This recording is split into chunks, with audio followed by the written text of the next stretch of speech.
This is Keegan Maley, a little boy with a big difference. We first met baby Keegan 3 years ago when his parents and his doctors were struggling to give him the best possible chance at life. Keegan was born with craniosynostosis, a rare condition that left him with a cone-shaped head and life-threatening medical problems. The plates of Keegan's skull had fused together in the womb, forcing his brain upwards, which in turn put immense pressure on his growing brain. For Keegan's family, parents Kim and Michelle, and siblings Brock, Sage and Connor, the last few years have been the toughest of their lives. Besides the day-to-day responsibilities of caring for a child with eating, sleeping, breathing and developmental difficulties, they've had to endure the slings and arrows of an ignorant and often cruel public.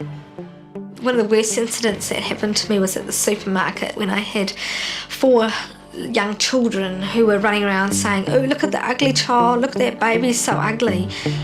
And I basically just came home and burst into tears. Keegan's condition has meant countless hospital visits. I think it would be good. Hardest of all were 2 life-saving operations before the age of 2 to try and reshape his skull and prevent possible damage to his brain. It's been a heart-wrenching journey for Michelle and Kim.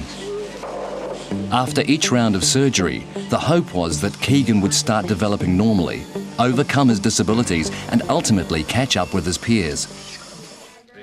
By Keegan's 2nd birthday, the family had a lot to celebrate. He'd finally grown some teeth, was interacting with his brothers and sister, and was just starting to walk. Big milestones for any child, but he wasn't out of the woods yet. Far from it. In this documentary, we follow Keegan from age 2.5 as Michelle and Kim battle to give their son the best possible chance at life. It's like a time bomb, you never quite know when it will go off. Their biggest worry of all is whether Keegan will make it through each night. Keegan hasn't slept since he's been born, so it's been 2.5 years of constant getting up several times at night, up to 10, 12 times a night. For Keegan to develop as normally as possible, he will have to go under the knife yet again. We've always had a fear that Keegan's personality might change through surgery.